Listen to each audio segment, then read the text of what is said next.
The first time Maria Reed saw Tobias Lockhart, he was pulling a half-drowned calf out of the Rio Grande with nothing but his bare hands and a rope tied around his own waist. And she knew without any shadow of doubt that she had never seen anything quite like him in all her 24 years of living. It was the spring of 1873, and the territory of New Mexico was still a place where the land itself seemed to breathe with a kind of ancient wildness that no amount of civilization had managed to tame. The cottonwood trees along the river were just beginning to push out their pale green leaves, and the sky above the canyon walls was the particular shade of blue that Maria had come to associate with mornings that meant something, mornings that arrived with purpose. She had been riding her sorrel mare, Della, along the eastern bank of the river when she heard the bellowing, that panicked, desperate sound that a young animal makes when it understands that the world is trying to take it. She had pulled Della to a stop and shielded her eyes against the climbing sun, and that was when she saw him. He was tall, broad in the shoulder, with dark hair plastered flat against his forehead from where he had clearly already gone into the water once. He wore a worn leather vest over a white shirt that was now transparent with river water, and his boots were planted in the mud of the bank, with the kind of determination that suggested he had never once considered what might happen if he failed. The rope around his waist was looped over a thick branch overhead, and he was hauling that rope hand over hand, backing up the bank with every ounce of strength he possessed, dragging the calf inch by inch out of the brown churning current. Maria did not think. She swung down from Della, tied the mare's reins to a mesquite branch, and ran to the rope. She grabbed it just behind where his hands were working and pulled with him, and she felt the moment the calf's weight shifted from the water's grasp to the ground's welcome, that sudden give in the rope that meant victory. They both went stumbling backward and sat down hard in the mud. The calf struggled to its feet, shook itself magnificently, and trotted away toward a cluster of sage without so much as a backward glance. Maria started laughing first, because there was simply nothing else to do. She was sitting in riverbank mud in her good riding skirt. Her dark hair had come mostly free of its pins, and she had just been abandoned by the creature she had risked her dignity to save. The man beside her looked at her for a moment with genuine surprise, as though he had not quite registered that someone else was there. And then he began to laugh too, a real laugh, the kind that comes from somewhere deep in the chest and cannot be manufactured. "I appreciate the help," he said, once the laughing had settled into something more manageable. He pulled himself to his feet and offered her his hand. His grip was strong and his palm was calloused, the hand of a man who worked hard at something every single day. He did not even look back, Maria said, accepting his hand and standing, looking in the direction the calf had gone. Calves never do. He pulled off his hat, which had somehow stayed on through the whole ordeal, and ran a hand through his wet hair. "Tobias Lockhart," he said. "I run cattle about 3 miles north of here on the Lockhart spread." "Maria Reed," she said. "My father runs the reed mill just past Cutter's Creek." Something shifted in his expression at that, something careful and considered that she could not quite read. "Thomas Reed's daughter," he said, not quite a question. "You know my father." "I know of him," Tobias said, and he said it in the even, honest tone of a man who has decided not to say more than he knows to be true. Maria filed that away. In a territory this size, knowing of someone and knowing them were two very different things, and the distinction a person drew said something about their character. She liked that Tobias Lockhart was precise about it.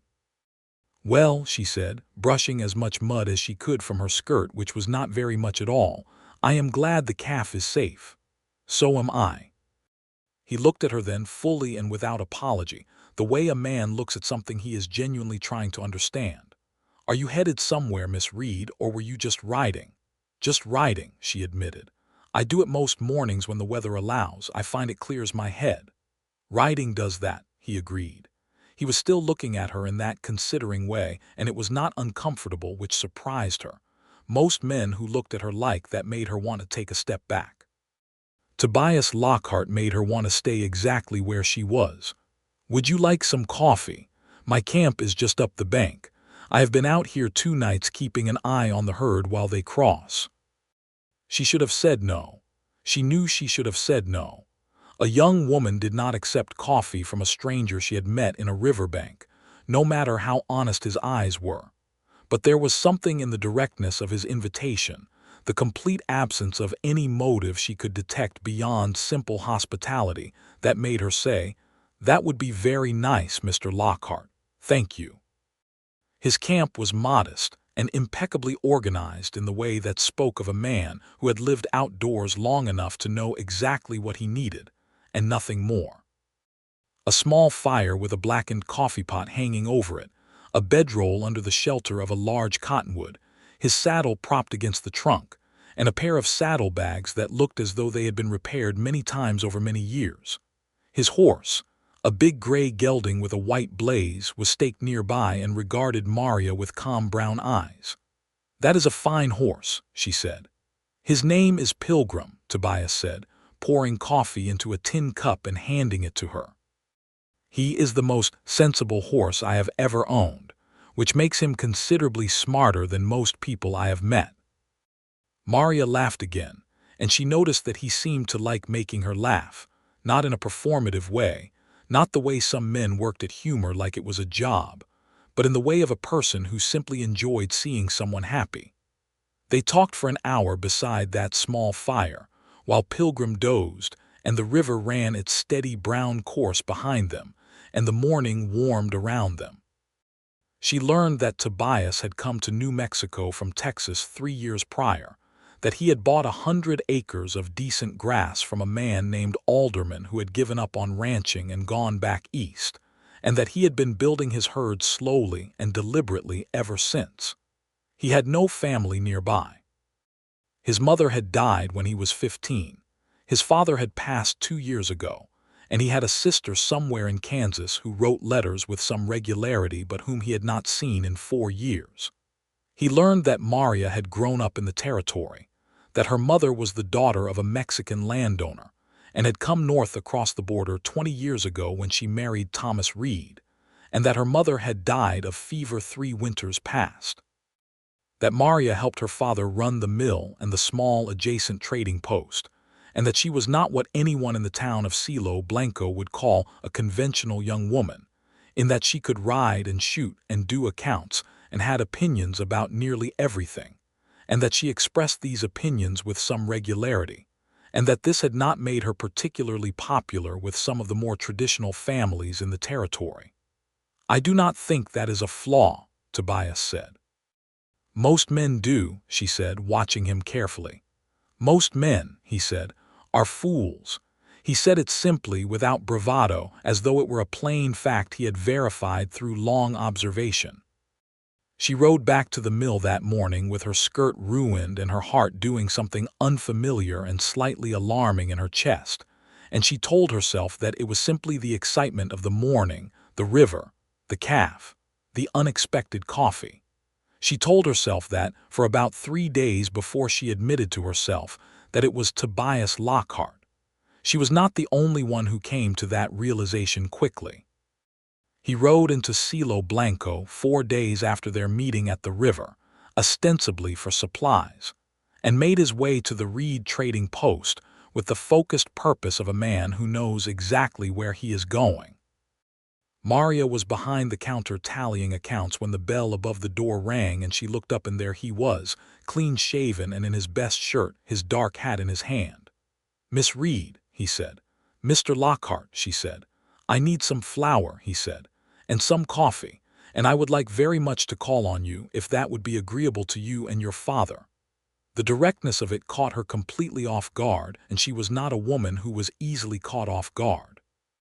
She had expected something more circuitous, more hedged, the way men usually approached these things, full of implications and nothing said plainly. Tobias Lockhart apparently did not operate that way. "I will ask my father," she said, and she was proud of how steady her voice was. Her father, Thomas Reed, was a broad-shouldered, gray-bearded man with a bourbon drinker's red nose and the deeply weathered hands of someone who had worked outdoors for most of his life. He had come to New Mexico from Ohio when he was 22, had built the mill with his own hands, and had married Maria's mother, Consuela, in a ceremony that several of the older Anglo families in the territory had found objectionable, an objection that Thomas Reed had met with complete indifference. He loved his daughter fiercely and would, Maria knew, have strong opinions about Tobias Lockhart. As it turned out, Thomas Reed's strong opinion was that Tobias Lockhart seemed like a decent man, that he had heard his name spoken well by the Andersons who ranched to the north, and that Maria was 24 years old and had already sent packing 2 suitors who had not met her standards, and that she was old enough to make her own judgments. He delivered this opinion at supper while the potatoes were getting cold, and then he asked Maria to pass the salt, and that was the end of the discussion. Tobias called on her the following Sunday, and every Sunday after that for the next 6 weeks, and it became one of the fixed points of Maria's week in a way that she had not anticipated, something she found herself orienting toward even when she was busy with other things. He would arrive in the early afternoon, and they would sit on the porch if the weather allowed, or in the front room of the house if it did not, and they would talk. The talking was the thing she had not expected. She had assumed, because most men she had known operated this way, that conversation with a man who was courting her would be a performance, that she would be expected to be interested in things she was not particularly interested in, and to conceal opinions that might make her seem unfeminine or difficult. She had sat through enough Sunday afternoon calls from other men to have developed a refined understanding of the performance required. But Tobias Lockhart wanted to hear her opinions. He asked about how she managed the trading post accounts, and when she explained the system she had devised for tracking credit extended to homesteaders against future deliveries, he listened closely and asked intelligent follow-up questions. He told her about his plans for the ranch, the fencing he wanted to put in along the north pasture, the water source he was trying to secure from a spring on the property boundary, and he asked for her thoughts on both, and he genuinely considered what she said. He told her about Texas, about growing up on a small ranch that had never quite been prosperous enough, about learning to ride before he could read, about his father who had been a stern and somewhat distant man, but who had given him an education in the land and in hard work that Tobias counted as the most valuable thing he possessed. He told her about the years after his father died, when he had worked other men's cattle and saved everything he could, living on almost nothing, until he had enough to buy the alderman place.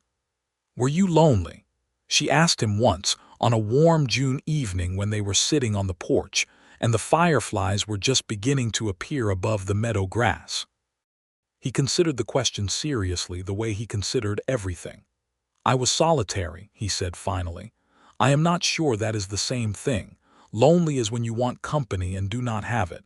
I had made my peace with the solitude. I thought it was what my life was going to be." "And now?" she asked, and she heard the slight catch in her own voice. He turned and looked at her, and in the fading evening light his eyes were very dark and very steady. "Now I am beginning to think I was wrong about that," he said, "about what my life was going to be." The thing that happened between them was not dramatic in the way that stories sometimes made these things sound. It was not a lightning bolt, though there had certainly been that first morning at the river when something had sparked. It was more like a fire that starts from a small coal and builds slowly, deliberately, until it is throwing enough heat to warm everything around it. Maria felt it accumulating, day by day and Sunday by Sunday, this growing certainty that Tobias Lockhart was someone she could build a life with, not just someone she enjoyed being near, but someone who would be worth all the difficult and complicated work that building a life required. She knew there were people in Cielo Blanco who watched this courtship with varying degrees of interest and disapproval.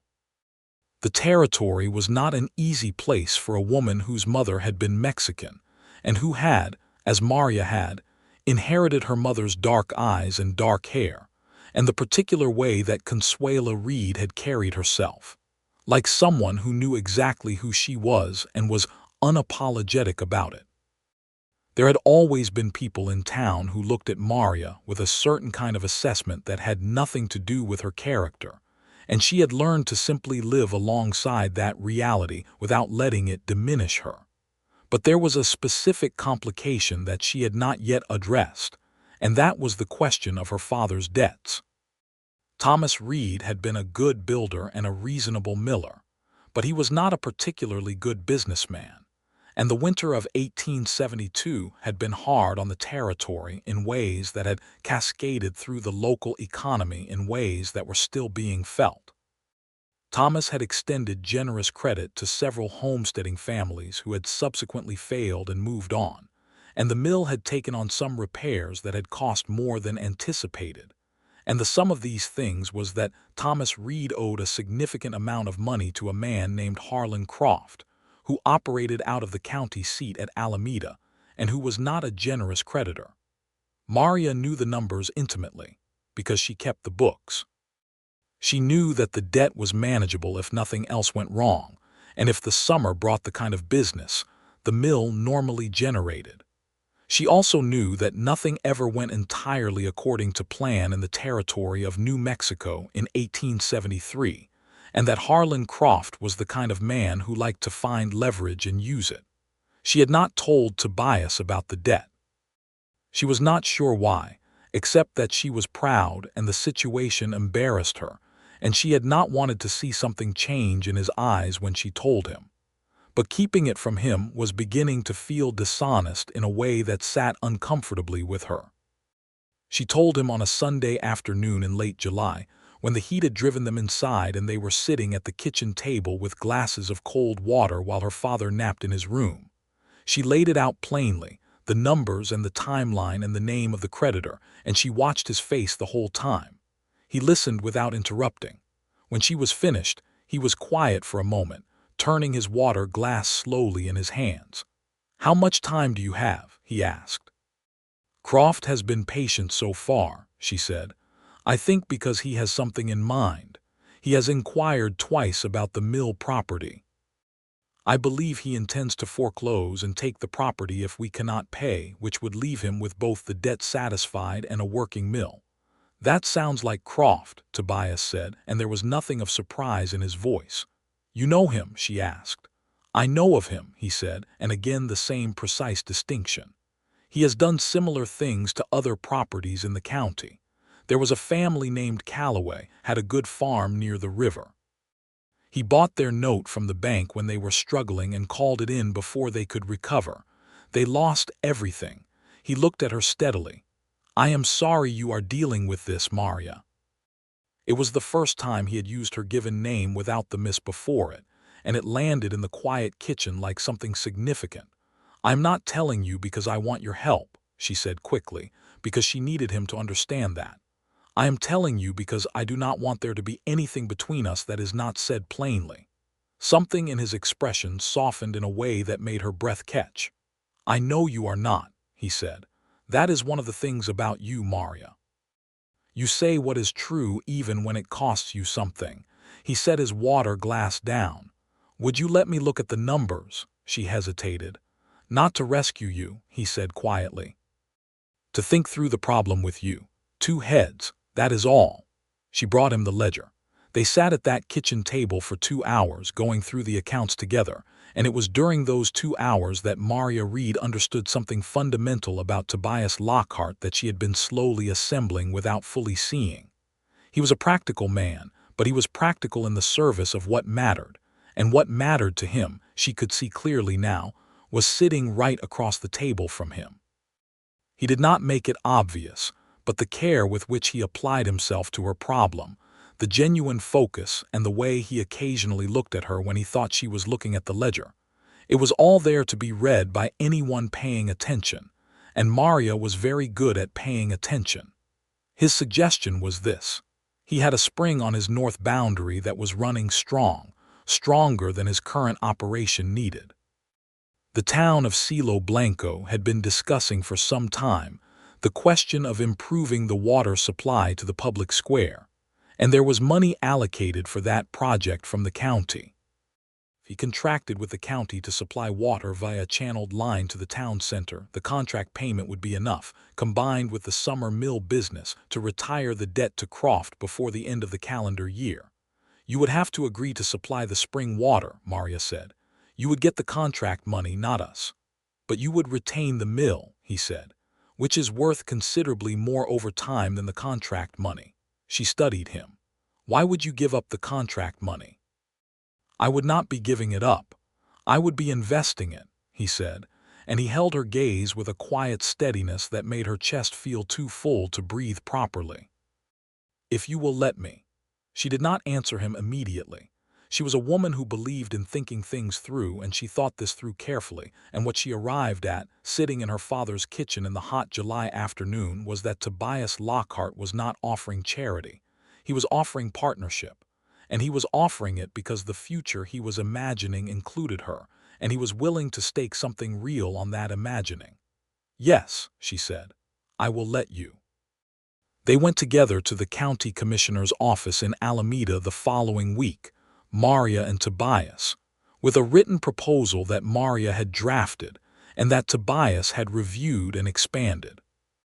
The commissioner, a heavy, careful man named Aldridge who wore spectacles and kept meticulous notes, read the proposal twice and asked several questions, most of which Maria answered, and Tobias noticed this and did not try to speak over her, which she noticed.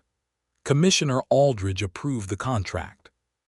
On the ride back from Alameda, through the long flat stretch of scrubland that lay between the county seat and Cielo Blanco, with the afternoon shadows beginning to lengthen across the road, Tobias pulled Pilgrim even with Della and said, You are very good at that, presenting an argument, making it clear and persuasive.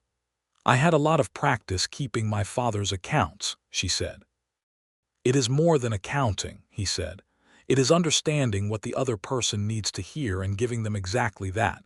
Aldridge needed to believe it was a practical solution, not a favor. You made it practical. It is practical, she said. Yes, but you made him see it. He paused. I want you to know something, Maria. I am not a man who feels threatened by a woman who is capable. I want you to know that because I think some men have made you feel as though you ought to be less than you are, and I will never be one of those men.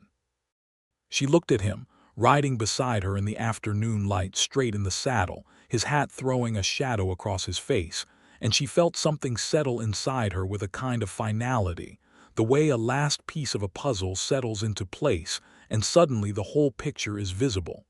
Tobias, she said, yes, I think I am falling in love with you.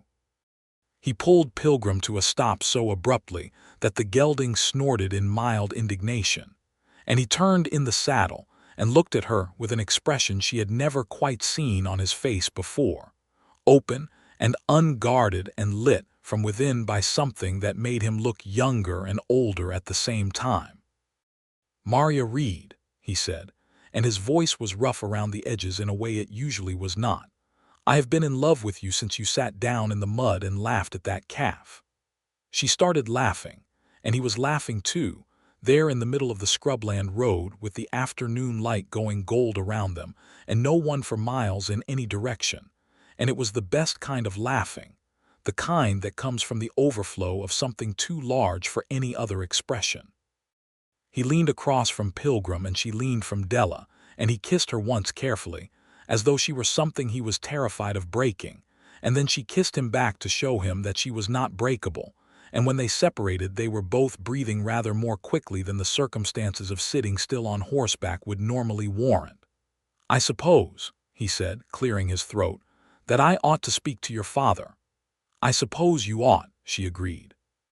Thomas Reed gave his blessing with the particular gruff dignity of a man who has been hoping for a specific outcome, and does not want to reveal how much he has been hoping for it. He shook Tobias's hand, said that he expected him to treat Maria well, and that if he did not he would find out about it, and then he went and got the good whiskey from the back of the cabinet and poured 3 glasses. There was still the matter of Harlan Croft. Croft rode out to the mill in mid-August, unannounced, on a good bay horse with silver on the bridle, dressed in the kind of well-made clothes that spoke of money and the desire to be seen having it. He was perhaps 50, with a wide, heavy face and small eyes that were the color of dirty water.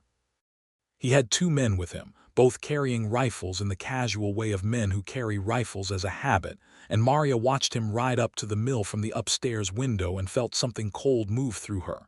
She met him at the door. "Miss Reed," he said, with the particular unctuousness of a man who has practiced charm and never quite achieved it. "Your father about?" "My father is working the mill," she said. "I handle the accounts. What can I do for you, Mr. Croft?" His small eyes moved over her with an assessment that she recognized and despised. "I have come to discuss the matter of the outstanding note," he said. "Certainly," she said, and stood back to let him in. She did not offer to stable his horse or invite his men inside. They stayed in the yard, which was where she preferred them. She laid the accounts on the kitchen table and went through the numbers with Croft with the same calm precision she brought to everything involving numbers, and she watched his expression as she explained the county contract, the timeline of payment, and the projected balance at year's end. She watched his small eyes go through several calculations and reach a conclusion he did not like. "The contract revenue goes to Lockhart," he said. "Who has agreed to apply it to the outstanding note as consideration for the water rights negotiation," Maria said. "We have it in writing." Croft was quiet for a moment. "You are very prepared, Miss Reed," he said. "I keep careful accounts," she said. "Lockhart is involved in this operation now," he said, and it was not quite a question.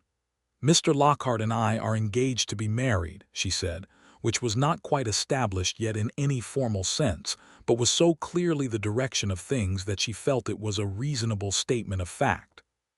She thought of Tobias's face on the road back from Alameda, and felt a small warmth move through her chest. Croft's expression shifted, not pleasantly, but he was a man who understood arithmetic, and the arithmetic of this situation was that the debt would be retired before he could foreclose, and that moving against the mill now would result in a legal dispute that would be expensive and messy, and that he would likely lose. She could see him arriving at these conclusions in sequence, and she kept her face perfectly composed while he did. "I will expect the first payment by September the 15th, he said. "It will be there," she said. He left. She stood in the kitchen after his horse had cleared the yard and breathed very carefully until the cold feeling in her chest dissolved, and then she went to find her father and told him it was handled. Tobias arrived that evening, because she had sent word that she needed to speak with him, and she told him what had happened, and that she had told Croft they were engaged. "I apologize for putting words to something that has not been formally settled," she said. "But I thought it was strategically useful, and I acted on that thought, and I wanted to tell you honestly." He was standing in the front room of the house with his hat in his hand, watching her with that particular attention that she had come to love, the sense that she had all of him, every bit of his focus. "Maria," he said, "will you marry me?" She looked at him for a long moment. Outside the window, the New Mexico evening was settling into purple and gold, and the first stars were appearing above the canyon rim, and somewhere down by the creek a nightbird was calling in its thin, reedy voice. "Yes," she said. "I will." He crossed the room in 3 strides and took her face in both his hands, those calloused, careful hands, and he kissed her with a thoroughness that left very little doubt about the depth of his feeling. And she kissed him back with everything she had, and the nightbird went on calling outside, and neither of them heard it at all. They were married in October of 1873 in the small adobe church on the west side of Cielo Blanco, on a day when the cottonwoods had gone completely gold, and the air had that crystalline quality that came in October in New Mexico, so clear that you felt you could see all the way to the edge of the world. The ceremony was performed by Father Alejandro, who had known Maria's mother and who spoke with genuine warmth about the kind of love that builds something lasting, not the kind that burns bright and brief, but the kind that commits to the long work. Thomas Reed sat in the front pew and cried, which he would have denied to anyone who mentioned it. Tobias's sister, Clara, had come from Kansas for the occasion, a sturdy, bright-eyed woman of 30 who embraced Maria within 30 seconds of meeting her and said, in a forthright manner that reminded Maria very strongly of her brother, "I am so glad he finally met someone worth meeting. I was beginning to worry about him." There were perhaps 40 people at the wedding, a mix of the ranching and farming families from the surrounding area, some of whom Maria knew well and some of whom she knew only by reputation. And there was a fiddle player named Old Marcos who played through the whole of the wedding supper with the inspired devotion of a man who loves music above almost everything else. The food was a combination of what Maria's Mexican heritage and New Mexico's Anglo frontier produced, tamales and roasted corn alongside venison and biscuits, and it was good, all of it, and the evening went long and warm. When they left for the Lockhart Ranch that night, riding side by side in the cold autumn dark, Maria looked up at the sky, which was absolutely brilliant with stars in the way that skies are only brilliant when you are far from town and the air is clean, and she felt a sense of rightness that was almost overwhelming in its simplicity. "Are you happy?" Tobias asked from beside her. She considered the question in the way she considered things, fully and honestly. "I am happy," she said. "I am a little frightened, but I am happy." "What are you frightened of?" "The same thing everyone is frightened of," she said, "that it will be harder than it looks. That life will interfere with what we are intending." "It will be harder than it looks," he said without hesitation, "and life will interfere, that is certain."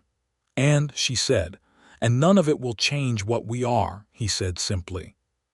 She reached across in the darkness and found his hand on the pommel of his saddle, and he turned his hand and took hers, and they rode the rest of the way to the ranch like that, hand in hand in the cold October dark under the brilliant stars, and she thought that she had never in her life felt so entirely where she was supposed to be.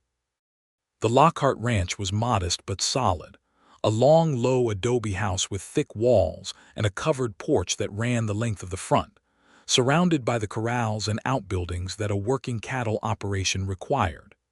Inside, it was spare but clean, and Maria could see the years of solitary living in the way it was arranged, practical and functional, and entirely without the domestic touches that she found herself immediately and instinctively planning. She was not someone who had ever dreamed extensively about the house she would one day keep, because she had always been more interested in the world outside the house than in. But she found, in the weeks after their marriage, a quiet pleasure in making the ranch house into something that felt inhabited in a full sense, curtains in the windows and a bright woven rug from the trading post on the main room floor, herbs drying in the kitchen and her mother's blue pottery dishes on the shelf.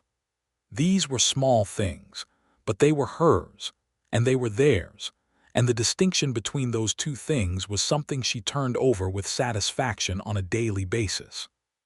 She continued to help her father with the trading post accounts, riding into Cielo Blanco 3 days a week, and this arrangement suited everyone. Thomas Reed was proud of his daughter and glad she was nearby, and Tobias was glad because he understood that Maria's mind needed occupation, and that the trading post gave her that, and because he was not a man who believed a wife's entire life ought to contract to the boundaries of her husband's property. The first winter of their marriage was hard in the way that winters in New Mexico are hard, cold and sometimes bitter, with weeks when the wind came off the mountains and made the air feel like a blade. But inside the thick adobe walls the house was warm, and they were warm together in a way that went beyond the physical, in the way of two people who have found in each other a genuine companion, someone with whom the hours pass without friction, someone with whom even silence is comfortable. They talked about everything. About the ranch and the mill and the trading post and the county politics and the question of New Mexico statehood, which was being discussed in various quarters with varying degrees of enthusiasm. They talked about the Navajo people and the ongoing injustices of the reservation system, the long walk of a decade before, when thousands of Navajo had been forcibly marched hundreds of miles from their ancestral lands to the Bosque Redondo Reservation at Fort Sumner, a forced removal that had been devastating in its human cost, and which still cast a long shadow over the territory. Maria had strong feelings about this, having grown up watching the consequences of the government's Indian policies play out in the lives of real people she could see and name. Tobias listened to her speak about it with the attention he gave to everything she said, and added his own observations, quiet and measured but no less certain. "My mother used to say," Maria told him one winter evening with the fire going and the wind howling outside, "that the land does not belong to anyone, that we are all just borrowing it." "She sounds like she was a wise woman," Tobias said. "She was the wisest person I have ever known," Maria said. "Until you." He looked at her across the fire-lit room. "I am not wise," he said. "You are wiser than you think," she said. "Most wise people are." By the spring of 1874, the county water contract had run its course, the debt to Harlan Croft had been fully retired, and Thomas Reed stood at his mill on a bright April morning and breathed the free air of a man who owes nothing to anyone. And Maria stood beside him and felt something that was almost as satisfying as her own happiness, which was someone else's happiness on her account. Croft had attempted, in February, one final maneuver, an attempt to claim that the terms of the contract retirement had not been properly documented, a claim that was so thoroughly refuted by the written records Maria produced that even his own lawyer seemed uncomfortable. The county commissioner himself had confirmed the terms. Croft had retreated, and that was the last they heard of him in any personal capacity, though his name continued to come up in relation to other people's difficulties in the county. It was in that same spring that Maria realized she was expecting a child.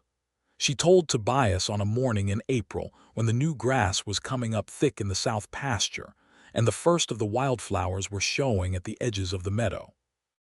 They were standing at the fence together watching Pilgrim move through the pasture with the spring morning energy that even old horses manage, and she simply told him plainly, as she did everything, because that was who she was and he knew it and loved it. He went very still. Then he turned from the fence and took her face in his hands the way he had done on the evening he proposed, with that careful, contained tenderness, and he looked at her as though she were something extraordinary, which she had never quite been able to make herself believe before, but which she believed now completely in the warm spring morning, looking into his dark and steady eyes. "Are you well?" he asked. "Are you feeling well?" "I am feeling very well," she said. "A little tired in the mornings, but well." He pulled her close and held her, there at the fence with the morning all around them, and she felt his heart going hard and fast under her ear, and she smiled against his chest, and thought that for all his steadiness there were things that moved him deeply, and that being one of those things was perhaps the best feeling she had ever had. The pregnancy was, as she had said, characterized mainly by morning tiredness in the early months, and then a general sense of her own body becoming something larger and more significant than it usually was. She did not stop working. She continued her 3 days a week at the trading post well into August, and she managed the ranch household with the same organizational precision she brought to everything, and Tobias watched all of this with a combination of admiration and something like respectful alarm that she found endearing. "You should rest," he said, on a July afternoon when she had just finished repairing the account ledger that she had accidentally dropped in the water trough. "I am resting," she said. "This is resting. Sitting still doing nothing is not restful for me, you know that. You are 7 months along," he said. "I am aware of that, Tobias. I am not trying to tell you what to do," he said quickly. "Good," she said, and then she looked at him and saw the worry behind the careful words and softened. "I will stop riding the long routes," she said, "and I will let you drive me to town instead of riding Della. That is a reasonable accommodation." "That is an eminently reasonable accommodation," he said, and the relief in his voice was so genuine that she laughed and reached up to touch his face. "You are going to be a wonderful father," she said. "I am going to be a terrified father," he said. "Those are not mutually exclusive," she said. Their son was born in November of 1874, on a cold, clear night when the stars were so bright they seemed close enough to touch. And the birth was attended by a capable Mexican woman named Doña Carmen, who had delivered half the children in the territory, and who told Maria throughout the process exactly what was happening and what would happen next, which Maria found more comforting than any amount of being told not to worry would have been. Tobias stayed close. She could hear him moving in the main room, occasionally asking Doña Carmen's assistant how things were going, his voice careful, and even in a way that suggested enormous effort. When it was over and the baby had drawn his first outraged breath and announced himself to the world with a cry that filled the small bedroom, she heard Tobias stop moving in the next room. Just stop. And then Doña Carmen's assistant went to the door and said something to him quietly, and a moment later he was in the doorway, and his face was the most undone she had ever seen it, all his steadiness temporarily set aside by something too large for it. He crossed the room and stood beside her and looked at the baby, who had subsided from his initial protest into a sort of aggrieved, squinting examination of his new surroundings. "Hello," Tobias said softly to the baby. Just that. "Hello." "He looks like you," Maria said.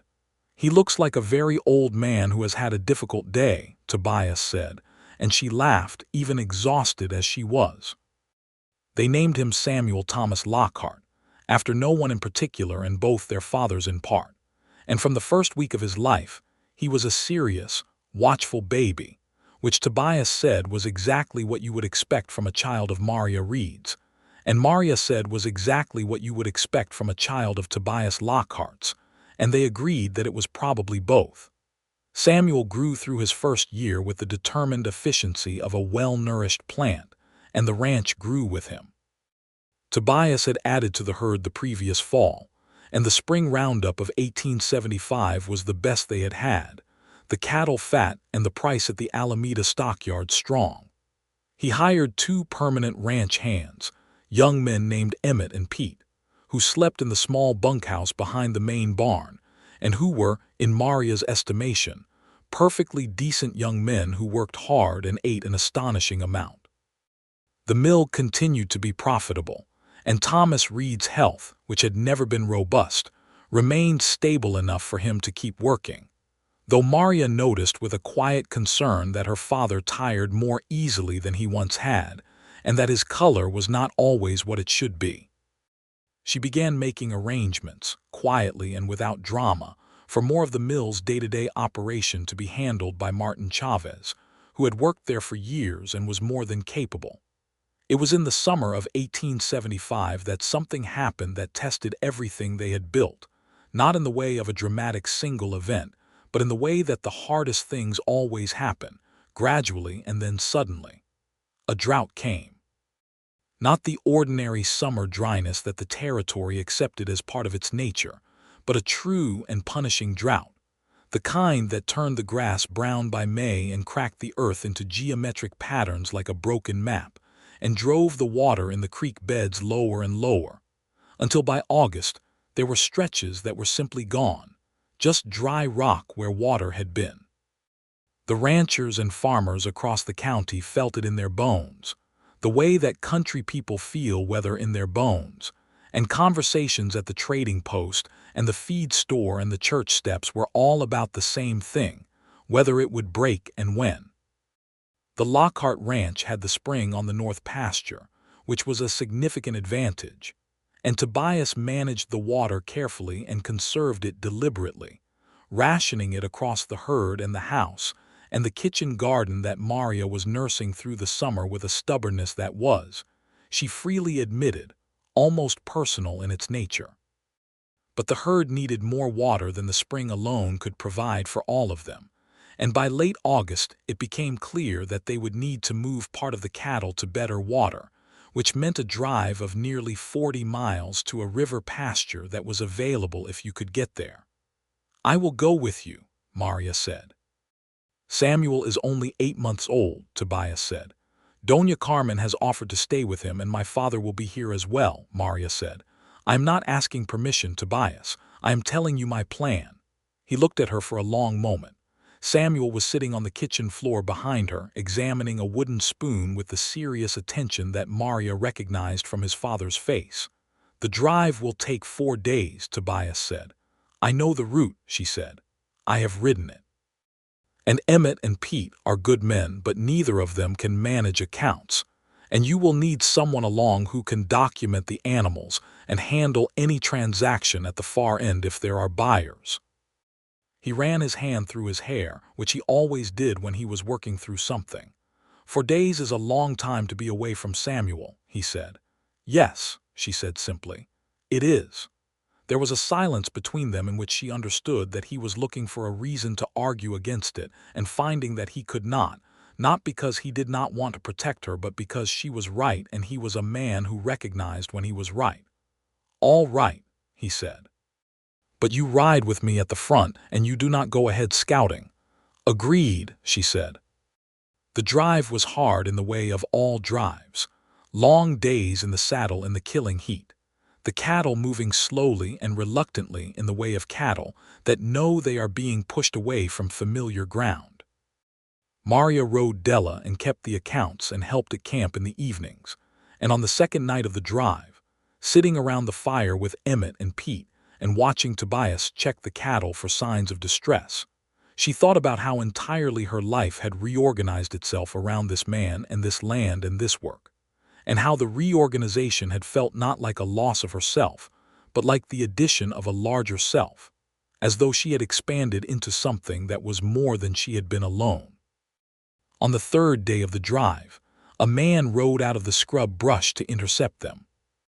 He was a rough-looking character, unshaven and hard-eyed, and he had 2 companions who materialized from behind a rock formation with rifles in their hands. He said his name was Beecham, and that the pasture they were heading to was his territory, and they would need to pay a grazing fee to pass.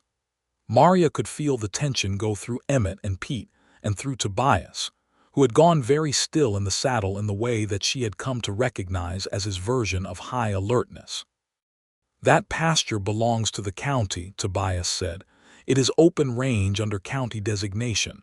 There is no grazing fee." "There is one now," Beecham said.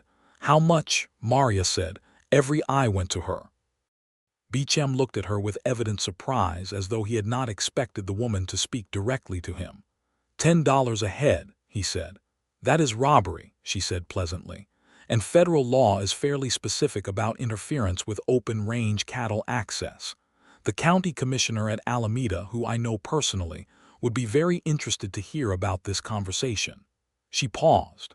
"As would the territorial marshal, whose jurisdiction includes exactly this kind of extortion." Beecham stared at her. "We will be moving on now," she said, "with our cattle on the open range that the county of Bernalillo has designated for public grazing access, as documented in the county records that I can quote you chapter and verse from, if you would like to spend more time on this." There was a long, stretched-out moment in which the only sounds were the restless movement of the cattle and the hot wind moving through the brush. Beecham and his companions rode away. Emmett and Pete stared at Maria with expressions that were roughly equal parts admiration and incredulity. Tobias nudged Pilgrim up beside Della. He said nothing for a moment, looking straight ahead. "Chapter and verse," he said, his voice carefully neutral. "I may have been slightly confident about my familiarity with the specific statutes," she admitted. "But not entirely wrong," he said. "Not entirely, no," she said.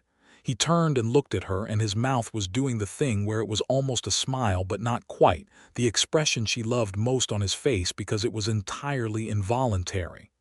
"Maria Lockhart," he said, "you are something else entirely." "I know," she said modestly. He did laugh then, and Emmett and Pete exchanged a glance that was entirely satisfied, and they moved the cattle on toward the river pasture, which they reached that afternoon in fine order. They were home in 4 days, as promised, and when Maria walked through the door of the ranch house and Doña Carmen put Samuel into her arms, the child gave a short of recognition and grabbed a handful of her hair with the proprietary confidence of someone staking a claim, and she held him close and breathed him in, and Tobias stood behind her with his hand on her shoulder, and the three of them were together again, and it was enough. It was more than enough. It was everything. The drought broke in September, the rains coming in the way they sometimes did in New Mexico, all at once and with extravagance, soaking the cracked earth and filling the dry creek beds and turning the brown grass suddenly, improbably green at the roots.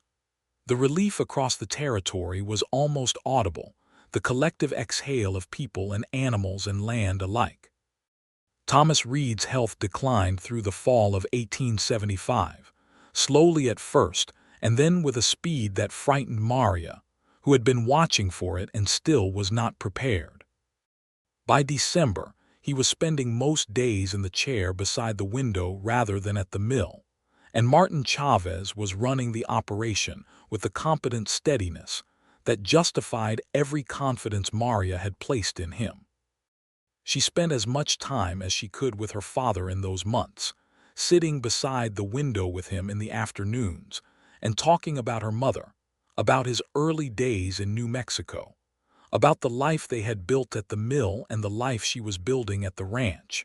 And he talked to her about these things with the deliberateness of a man who knows that the talking is finite and wants to make it count. "You chose well," he told her once, meaning Tobias in the blunt and simple way that Thomas Reed expressed the things he felt most deeply. "I know," she said. "He is a good man," her father said. "He is the best man I know," she said, and meant it entirely. Thomas Reed died in February of 1876, on a morning when the sky was doing something remarkable outside his window, bands of gold and rose that were too beautiful for any ordinary day, and Maria was there beside him when he went, and it was peaceful in the way she had hoped it would be, his breathing settling and slowing until it was simply still. Tobias was beside her through all of it, the days immediately after, the burial in the small cemetery on the hill above town, where Consuela Reed had been laid to rest 3 years before, the management of the estate, which was modest and well-ordered because Maria had been managing it for years, the practical and emotional work of becoming a daughter who is no longer someone's daughter. He held her when she needed to be held and left her to her own particular silence when she needed that, and he knew the difference, which was perhaps the most important thing, knowing the difference. She found she could talk to him about her grief without feeling as though she needed to manage it for his comfort, and that freedom was the most precious gift he gave her in those hard months, more precious even than his practicality or his presence, just the simple permission to feel what she felt without having to translate it into something more manageable. Martin Chavez bought the mill in the spring of 1876, paying a fair price that Maria had determined was fair through careful research, and the transaction settled the estate cleanly and completely. She put the money into the ranch, into better breeding stock, and the fencing that Tobias had been wanting to complete on the north pasture, and watching those plans come to fruition over the summer of 1876 was its own kind of healing, the way that building something can be a way of moving through grief without denying it. Samuel took his first steps in June of 1876, 17 months old and absolutely determined about it, pulling himself up against the porch post and releasing it with the expression of a man stepping off a cliff by choice, and walking 3 steps and sitting down hard and looking at Maria with an expression of combined triumph and outrage that made her laugh so hard she had to sit down herself. He was up again within 30 seconds and walking 4 steps and then 5, and Tobias came around the corner of the house from checking the corrals and stopped dead at the sight of his son toddling across the porch with the expression of a conqueror. "When did that happen?" he said. "Approximately 2 minutes ago," Maria said. He sat down on the porch steps and held out his arms, and Samuel navigated toward him with the concentrated seriousness of someone crossing a rope bridge over a gorge, and arrived at his father's hands and grabbed them. And Tobias looked at his son with an expression that Maria could only describe as devotion in its purest form. She thought, watching them, about the question she had been turning over for several weeks. She sat down beside Tobias on the porch step and let Samuel climb on his father's knee while the June evening settled around them, warm and golden, and she said, "I have been thinking about something." "Tell me," he said.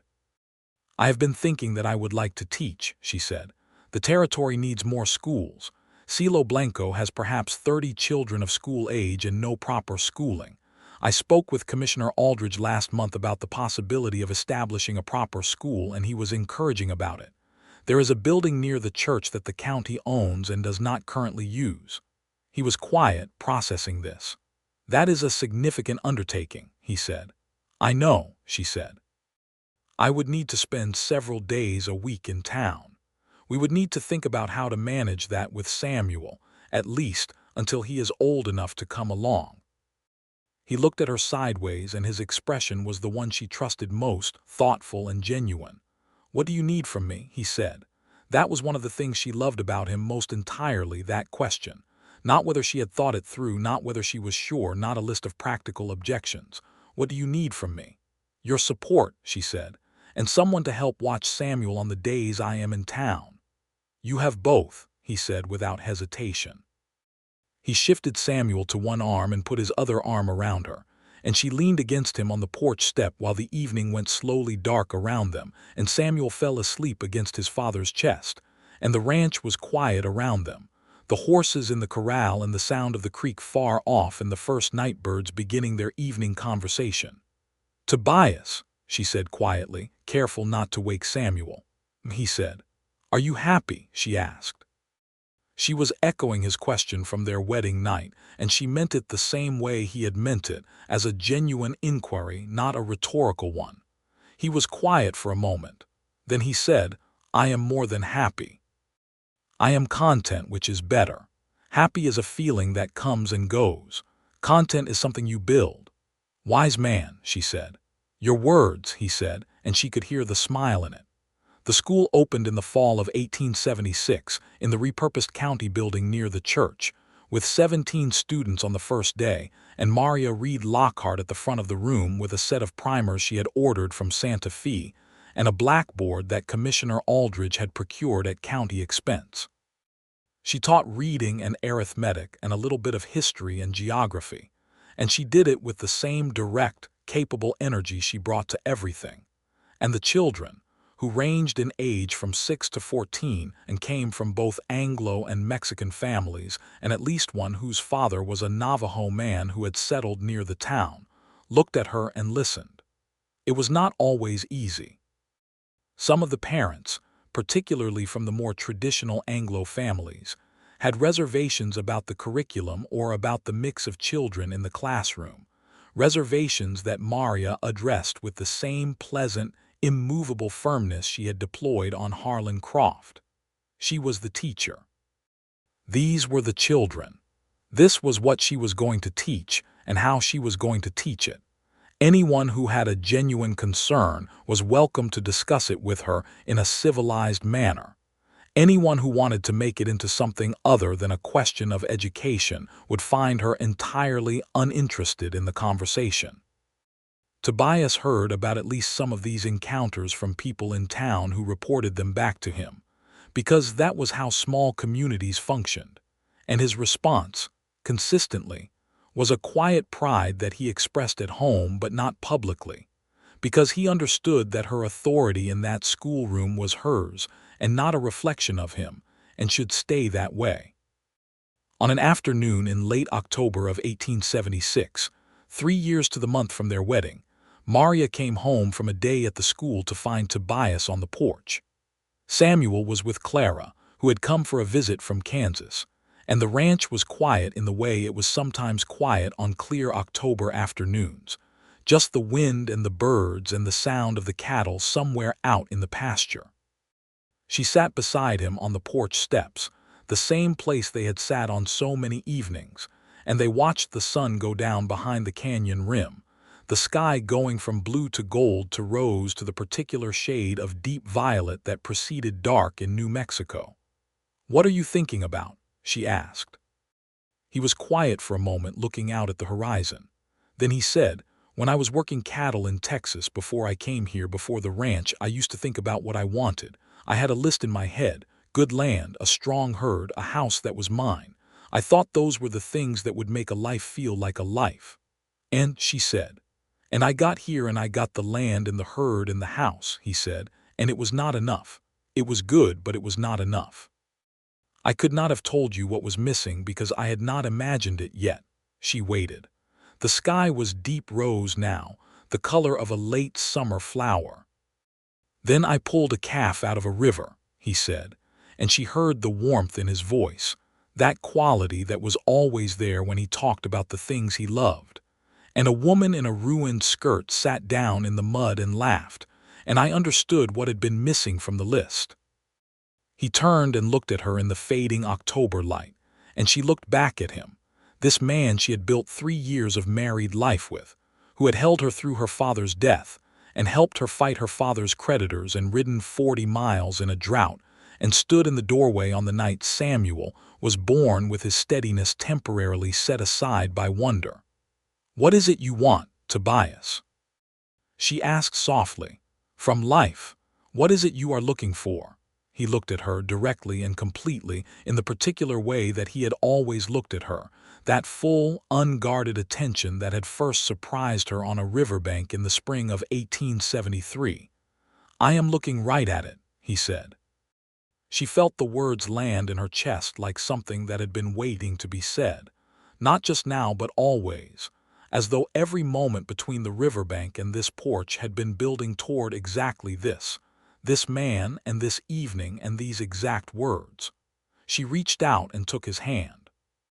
He held it the way he held everything that mattered to him, with a care that was also certainty, as though he intended to go on holding it for a very long time, which she knew that he did. "I love you," she said. "I know," he said. And then, because she had told him once that those 2 words alone were not sufficient, "I love you, Maria. I have loved you since the mud. I will love you until there is no more of me to love you with." She leaned her head against his shoulder, and they sat there together while the last of the daylight went from the sky, and the stars began to appear. First one, and then many, and then the whole brilliant scatter of them that she had loved since childhood. The New Mexico sky doing what it did best, which was making you feel simultaneously very small and very held. Clara came out with Samuel on her hip 20 minutes later, and announced that supper was ready and that she had burned something which she would not specify, and the quiet broke into the cheerful noise of a family gathering itself back together, and Tobias helped Samuel down from Clara's hip, and Samuel walked to Maria with the confident stride he had been perfecting for months and grabbed her hand and said, "Mama," which was currently his opinion on most subjects. And she picked him up and held him and looked at Tobias over Samuel's dark head, and he was already looking at her. The years that followed were layered and full, the way that good lives tend to be, not smooth or without difficulty, but rich in the way that comes from 2 people who have committed to the long work and keep showing up for it. The school grew. By 1878, there were 26 students, and Maria had persuaded the county to hire a second teacher, a young woman named Josephine Park, who had come from Missouri, and who shared Maria's belief that education was for everyone, regardless of their background or their parents' station. Together, they expanded the curriculum to include some basic sciences and a map-making project that the older students took to with an enthusiasm that surprised everyone except Maria, who had always understood that children were more capable than most adults gave them credit for. The ranch grew too, steadily and carefully, the way Tobias had always expanded it, never more than the operation could sustain, and never by cutting corners on the care of the animals. By 1878, the Lockhart herd was one of the more respected in the county, known for good condition and reliable quality, and Tobias had established relationships with buyers in Alameda and as far as Santa Fe. Emmett had married a woman from town named Ruth, and they lived in a small house he had built on the eastern edge of the Lockhart property, which Tobias and Maria had agreed to sell him at a fair price, on the understanding that his work at the ranch was worth more to them than the acreage. Pete had moved on to California with some notion of gold that was 20 years past its prime, and they had hired in his place a quiet Mexican man named Antonio who had worked cattle all his life, and who had a way with difficult horses that bordered on uncanny. In the summer of 1878, Maria was expecting their second child. She told Tobias in the way she always told him things she considered important, directly and in daylight, with Samuel playing nearby and the summer morning coming in through the kitchen window. "I think we are going to need another room," she said. He looked up from his coffee, looked at her, looked at Samuel, looked back at her. "How far along?" he said. "Perhaps 3 months," she said. "Doña Carmen confirmed it last week." He stood up from the table and crossed to her and put both hands on her face and kissed her forehead and both her cheeks and then her mouth, with a thoroughness that made Samuel look up from his blocks and announce, "Papa," in the tone of a person registering a mild complaint. "We absolutely need another room," Tobias said, his hands still framing her face. "I thought you might see it that way," she said. He built the room himself over the course of August and September, with some help from Antonio and Emmett, and it was done before the first November cold. A good solid room with a window that caught the morning light and walls thick enough to keep out the winter. Maria watched him build it with the same attention she brought to watching everything he did, that appreciation for the way he worked, the care and the competence and the quiet satisfaction he took in making something well. Their second child was born in December of 1878, another cold, clear night, the stars doing their brilliant best outside the window, Doña Carmen at her confident and reassuring best inside.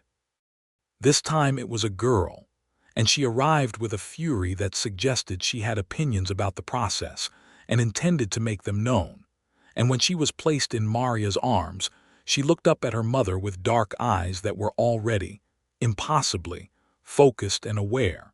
And Maria felt the same impossible expansion in her chest that she had felt with Samuel, the feeling of the world suddenly being larger than it had been the moment before. Tobias came in from the main room where he had been pacing in a way that Emmett, who had stayed to help with the horses, said later was impressive in its consistency, and he looked at the baby in Maria's arms with the same undone expression he had worn the first time. "Hello," he said to the baby. Just hello, the same word, the same soft voice. "She looks like my mother," Maria said, and her voice caught on it. "Then she is beautiful," he said, and sat on the edge of the bed beside her and put his arm around her, and they looked at their daughter together, this new and fierce and breathing fact. They named her Consuela Clara Lockhart, Consuela for Maria's mother and Clara for Tobias's sister.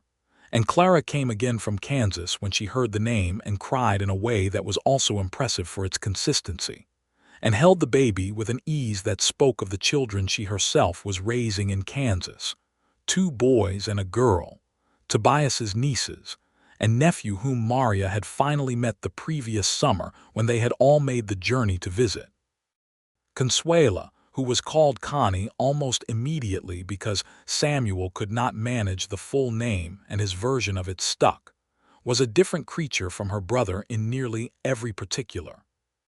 Where Samuel had been serious and watchful, Connie was loud and opinionated from the beginning, a baby who did not accept uncertainty as an answer, and who greeted every new thing with a combination of suspicion and aggressive investigation.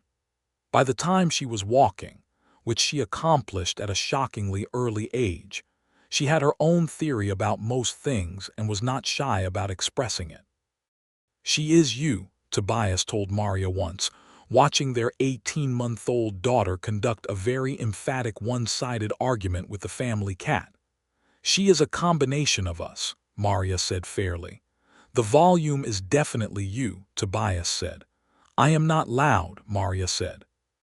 "You are passionate," he said, which was true and diplomatic and not exactly the same thing.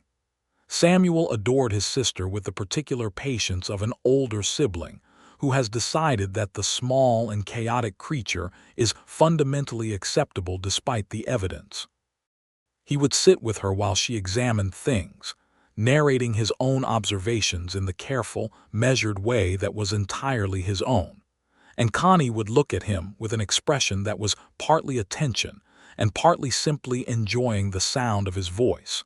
And Maria would watch them together and feel something so deep it had no easy name. The years between 1879 and 1882 were the settling years, the years when the life they had been building consolidated into something that felt permanent and real. The ranch established, and the school established, and the family established. All three things woven together into a daily life that was full and sometimes hard and consistently meaningful. New Mexico was changing around them in ways that were not always comfortable to watch. The railroad was coming, the Atchison, Topeka, and Santa Fe line pushing through the territory, and with it came more settlers and more commerce and more of the complications that followed people wherever they gathered in significant numbers. Cielo Blanco grew, a new general store and a proper hotel and a doctor who stayed, finally, instead of passing through. There were new conflicts, too. The ongoing tensions between the Anglo ranchers and the smaller Hispanic and Mexican landowners over land grants that had been recognized under Spanish and Mexican law, but were increasingly challenged under American territorial administration. A complicated and frequently unjust situation that Maria followed closely and had opinions about and expressed in the classroom and at the county commissioners' meetings, where she had become a familiar and somewhat formidable presence. She wrote 2 letters to the territorial delegate to Congress about the land grant question. Long, careful, documented letters that laid out the legal and moral case for honoring the existing grants. And she received polite responses that suggested her arguments had been read if not acted upon.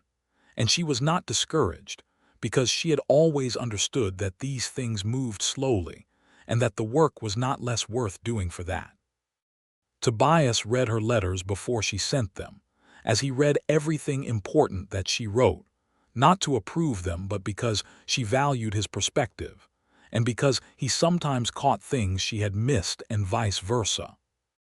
He told her once that reading what she wrote made him think better, that it clarified things for him that had been foggy before, and she told him that was the best compliment she had ever received about her writing, which was true.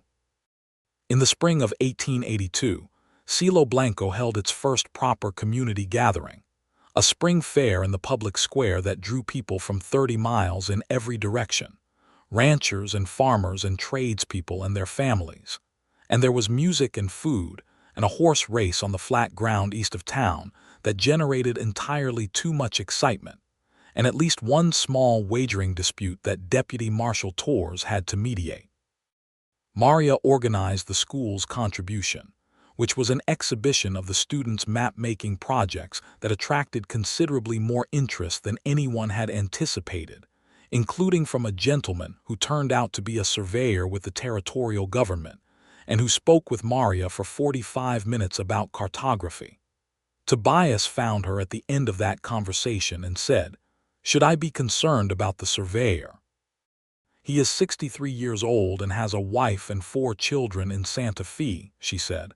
"I meant professionally," he said. "He seemed very interested in hiring you. He offered me a consulting position on the territorial mapping project," she said, "which I declined because I have rather a lot on my plate, but it was gratifying to be asked."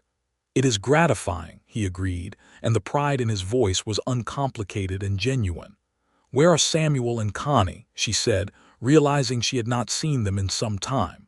"Samuel is watching the horse race and taking notes," Tobias said. "Connie is winning the sack race." "Of course she is," Maria said. They stood together in the middle of the spring fair, in the middle of their town and their territory and their life, with the music playing somewhere behind them, and the smell of roasting corn, and the particular smell of many people gathered in one place on a warm spring day. And Tobias put his arm around her waist and she leaned into him.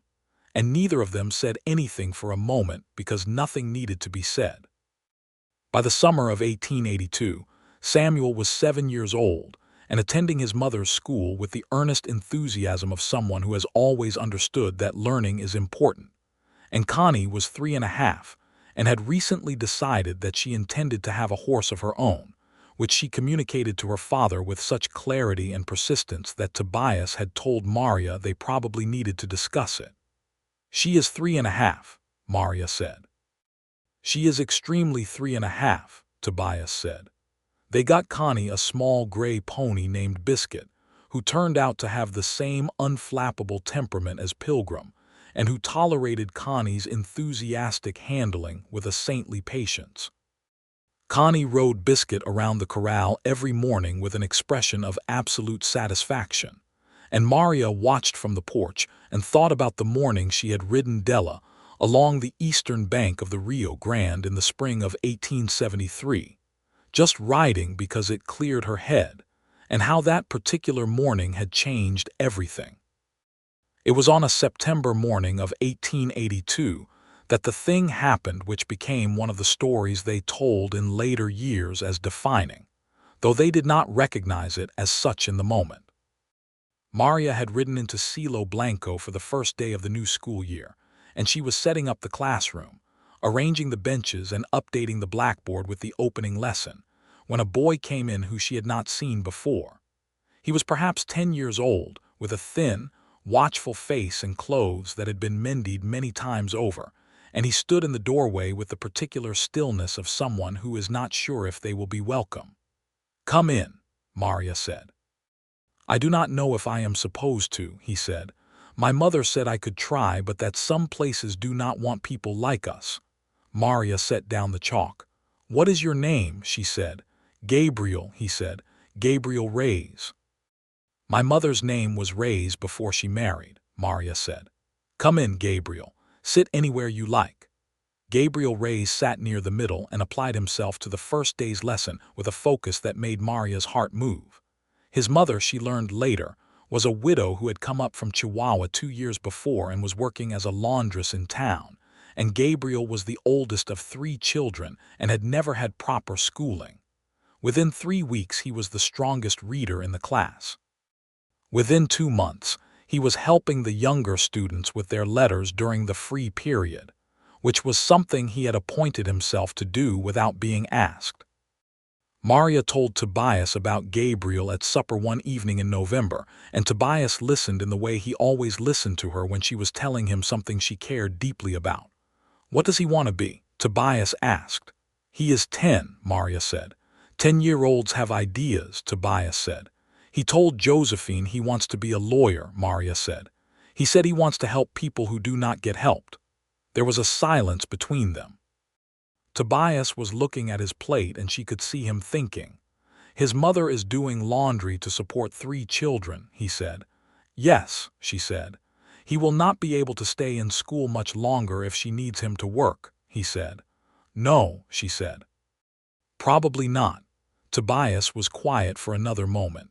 "I need a boy who is good with numbers to help with the ranch records," he said. "There are parts of that work that Samuel is too young for yet. I could pay fair wages." Maria looked at him across the supper table, at this man she had built 9 years of life with, and felt the same thing she had felt on the day he had offered to invest his spring contract in her father's debt.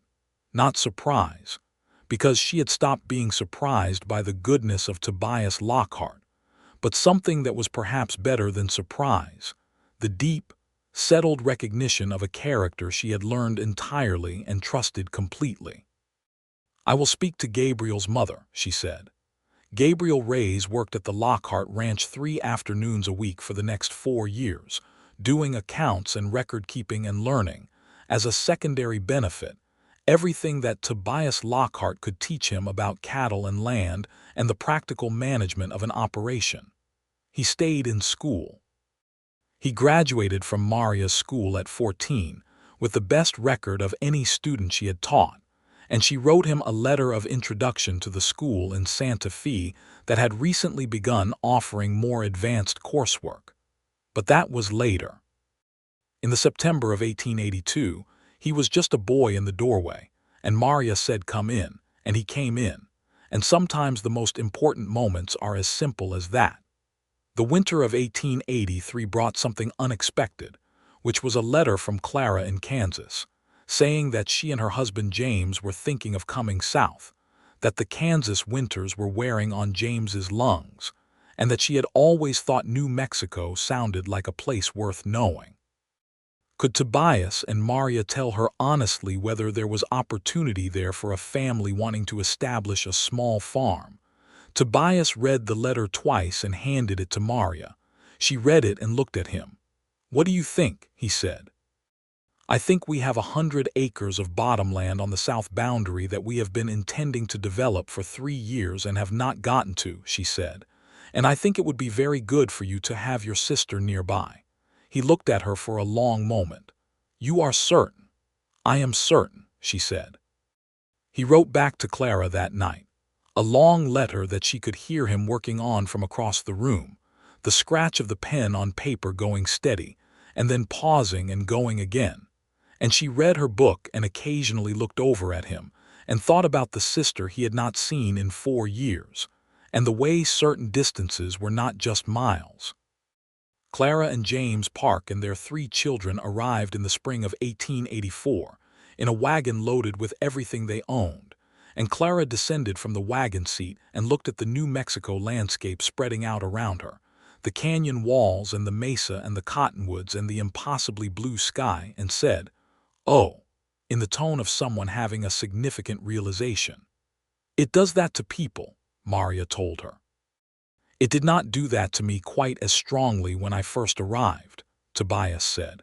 "That is because when you first arrived you immediately fell in a river and pulled a calf out of it and fell in love with a woman in the mud," Maria said. "You were busy." Clara laughed so hard she sat down on the wagon wheel, and the children laughed because the adults were laughing, and James Park shook Tobias's hand with the warmth of a man who is genuinely glad to be somewhere. And the spring afternoon arranged itself around them all with the particular benediction of a day that knows it is significant. The Parks settled on the bottomland and built a house through the summer, with help from Tobias and Antonio and Emmett, and eventually half the neighboring families who came to help in the way that people in that country sometimes still did, because the frontier had not yet entirely given up the tradition of neighbors showing up when there was building to be done. Maria organized the food for the house-raising days, which was no small undertaking, and did it with her characteristic efficiency. And by the time the house was done in September, it was solid and warm, and Clara wept when she walked through it for the first time. The practical, organizing Clara who almost never wept. Having Clara nearby changed something for Tobias in a way that Maria observed with quiet happiness. Something in him that had been held very carefully for a long time eased when his sister was close, as though a door he had not known was locked had simply opened. He was not less himself, not less the particular steady, quiet man she had married, but there was a lightness in him on the evenings when they ate supper at the Park house or the Parks ate at theirs, a looseness of the shoulders and an ease of laughter that she loved for him. And for Maria, Clara was something she had not had since her mother died, which was a woman she could talk to about everything without the professional distance required with Josephine, or the careful love required with the families she served through the school. Clara was plain-spoken and warm and had opinions about nearly everything, like her brother and like Maria herself, and their friendship was one of the unplanned gifts of that spring, something neither of them had specifically wanted because they had not known to want it. By 1885, the Lockhart Ranch was a fully realized operation, the kind of place that had started as someone's determined vision and become a fact of the landscape. The herd was strong, the pastures were well managed, the house had been extended twice, and had a kitchen garden that Maria's mother would have recognized as hers in spirit if not in geography. And the porch was full most evenings of some combination of family and neighbors and the children, who came and went with the casual freedom of children who have grown up knowing exactly where they belong.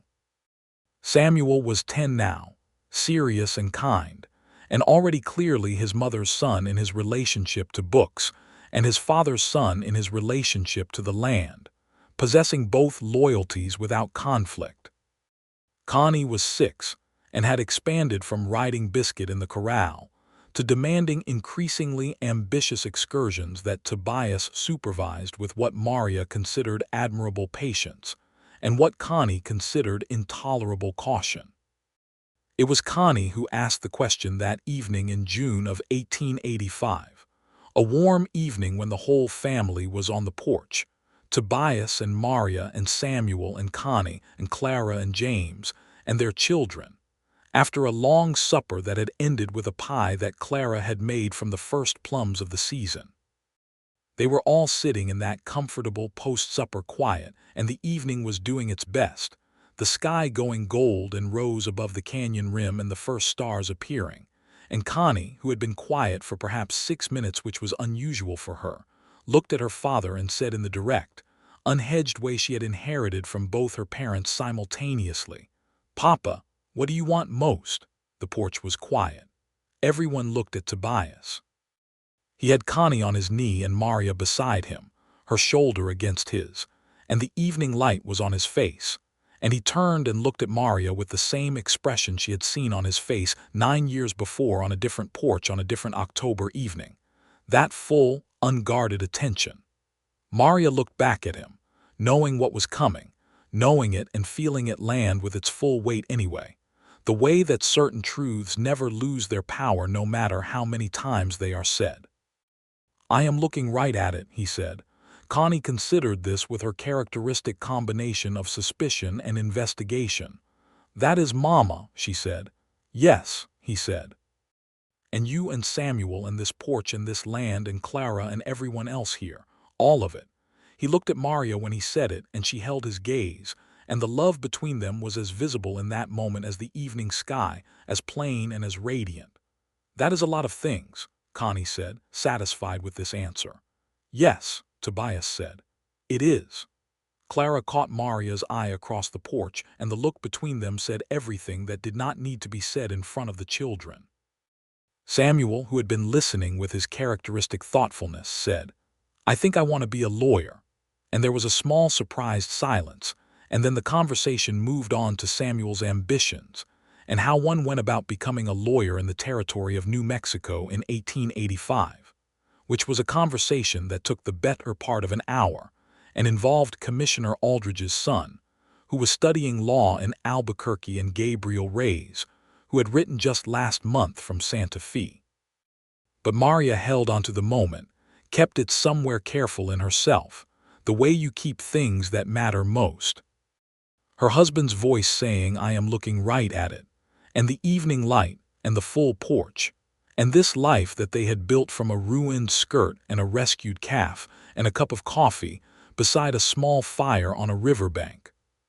The stars came out fully now, all of them, the brilliant New Mexico scatter that she had loved since childhood, and she leaned against Tobias's shoulder and his arm came around her, and the porch settled into the sounds of a family at the end of a good day. Children beginning to droop and Clara saying something that made James laugh and Samuel asking one more question about legal precedent. And somewhere out in the dark, the creek ran its steady song. She thought about her mother, who had come north across a border and built a life in unfamiliar soil.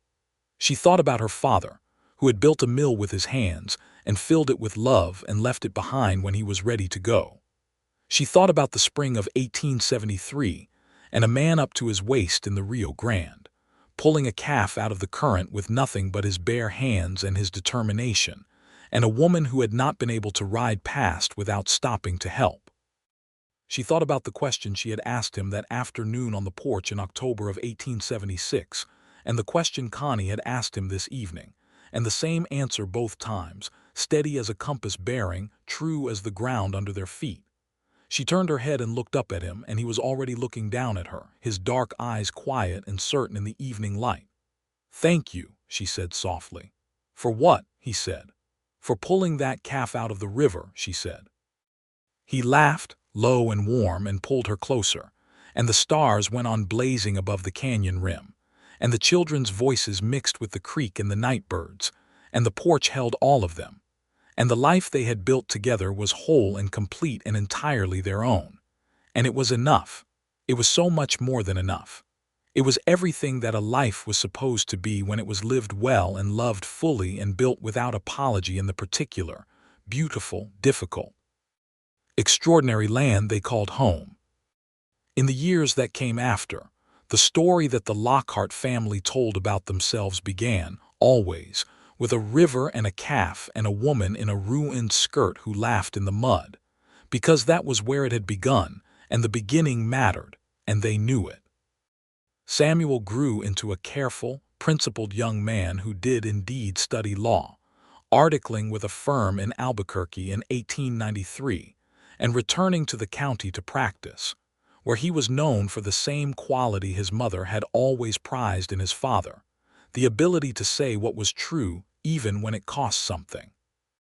Gabriel Reyes, whom Samuel had known since they were both at Maria's school, became his partner in that practice, and they worked together for decades, handling the kinds of cases that needed handling in a territory that was still working out the long, complicated question of justice. Connie grew up with Biscuit, and then a succession of increasingly ambitious horses, and eventually became the most accomplished rider in the county, which she had intended from the age of 3.5, and which surprised no one who had been paying attention. She married a rancher named David Castillo in 1897, when she was 18, a young man from a neighboring ranch whose family had been in the territory for 3 generations, and who met Tobias's careful assessment with steady respect, and met Maria's rather more probing assessment with intelligent conversation, and was thus approved by both. Tobias and Maria were grandparents by 1899, when Samuel's wife Alina presented them with a boy they named Thomas, after a grandfather who was no longer living but whose name deserved to be carried forward, and Maria held the baby in the ranch house kitchen, and felt the expansion in her chest that she recognized now as love in its most essential form, the feeling of the world becoming larger than it was. Tobias stood beside her and looked at his grandson and said hello, just hello, the same word, the same soft voice, and Maria looked at him and he looked at her, and she thought that she would never in her life become accustomed to how much she loved him, that it remained a daily discovery, warm and inexhaustible. The ranch that had started as 100 acres was 250 now. The school that had opened with 17 students was a proper county school with 3 teachers, and the name Reed was still on the trading post building, though it was run by Martin Chavez's son now. And sometimes Maria walked past it and felt the small, bittersweet recognition of time having passed in ways that were true and right, and still carried their own particular weight. But mostly what she felt was this: the porch in the evenings and Tobias beside her, and the stars above the canyon rim, and the sound of the family moving through the house behind them, and the land spreading out before them in the long New Mexico dusk. Theirs in the way that things are yours when you have worked for them and loved them and built something in them that will outlast you. She was 51 years old and he was 54, and they had been married 26 years. And on a September evening in 1899 she asked him, as she sometimes did because the answer always mattered, and it always surprised her with its consistency, "What is it you are looking for, Tobias? What is it you want from life?" He turned from the horizon and looked at her. The lines on his face were deeper now, and his dark hair had silver in it, and his eyes were exactly what they had always been, steady and true and fully present. "I am looking right at it," he said. The evening settled around them, warm and complete, and the stars came out above the canyon rim, and somewhere in the house behind them, their grandson was learning to sleep in a world that was large and complicated and sometimes unjust, but always worth the work of loving it well. And the creek ran its ancient song in the dark, and they sat together on their porch in the country they had chosen and been chosen by, and they were home, fully and finally and forever home.